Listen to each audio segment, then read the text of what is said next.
د موبایل رجسټریشن د طرفه یو نوې خبر راغلی ده په 18 تاریخ چې وزیر اعظم کوم افتتاح کړو ارزي موبایل رجسټریشن نو د هغه په اړه کې دا خبره چریدله چې د موبایل کم ټیکس چې دا ختم شو په الکترونیک میډیا باندې هم چریدلو خو غټ نیوز والو او هغه هم دا نیوز چلول چې د موبایل کم ټیکس چې دا ختم شو او په فیسبوک باندې هم دا پوسټونه چریدل چې د موبایل ټیکس چې دا ختم شو کله چې هغه افتتاح وکړه نو دا غي نه ورسته ډیرو کسانو چې دا قسم پوسټونه کول خو اصل کې دا خبره نه ده کوم اورسیز پاکستانیان چې کوم چې مسافر دي او هغه ځان سره موبایل راوړي د دې نه مخکې چې موبایل راوړو نو 2 میاشتې چې دی هغه به په ملک کې کار کوو کله هغه به 2 سیمانو نو یو سیم چې دی به تاسو استعمالو نو 2 میاشتې به هغه کار کوو بیا چې په دویم سیم کې تاسو کې خو درو نو 2 میاشتې به لاغه کار کوو لکه سلور میاشتې چې دی تاسو حق موبایل چې دی هغه به کار کوو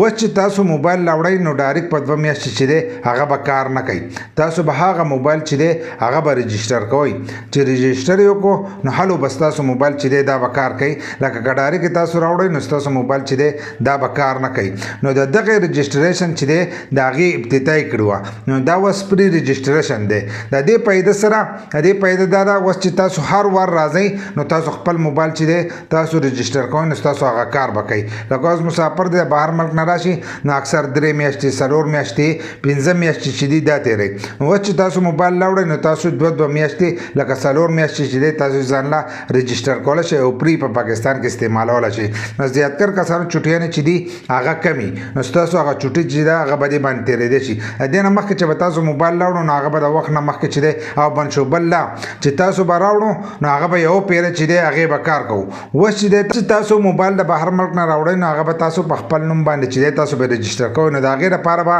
تاسو سره هغه سیم پکار چې هغه تاسو په نوم باندې دغه شان تاسو چې کله د ایرپورټ نه راوتلې دا غي تاریخ پر نه غواړي د قسم نور معلومات چې دي هغه تاسو نه غواړي نو دا غي نه ورسته بس تاسو موبایل چې دی دا به رجسټر کیږي که تاسو وایي چې پاغي باندې جدا ویډیو جوړ کړئ نو پاغي برته جدا ویډیو چې دا هغه به جوړ کوم خو دا سینه دی چې د موبایل ټیکس چې دی دا ختم شوی دی اوس په ارزي تاسو خپل موبایل چې دی دا به رجسټر کوئ د دې نه مخکې چې تاسو موبایل لاوړو نو هغه به ډایرکټ کار کوو اوس په تاسو خپل موبایل چې دی رجسټر کوئ بل دا پیدا وکړه چې هر بار بس تاسو موبایل چې دی هغه کار کوي لکه تاسو اوس د چټي تیر کړه نو قبل پیر له چټي ل راځي نو بیا هم تاسو خپل موبایل چې دی دا به رجسټر کوئ نو تاسو موبایل به کار کوي نور با قسلور میاشتې کار کوي لکه څنګه چې به منګه په سنگل سیم کې چې دی موبایل استعمالو سرور سي دغه 2 سیم والا موبایل بو نو هغه به هم سرور میاشتې کار کوو نو دغه شان به سرور میاشتې چې دی تاسو د موبایل چې دی دا به رجسټر کیږي که ویډیو مخ وغشي نو یو لایک شیر کمنټ چې دی ویډیو له لازم ورکړئ را دا سنور ویډیوګان لپاره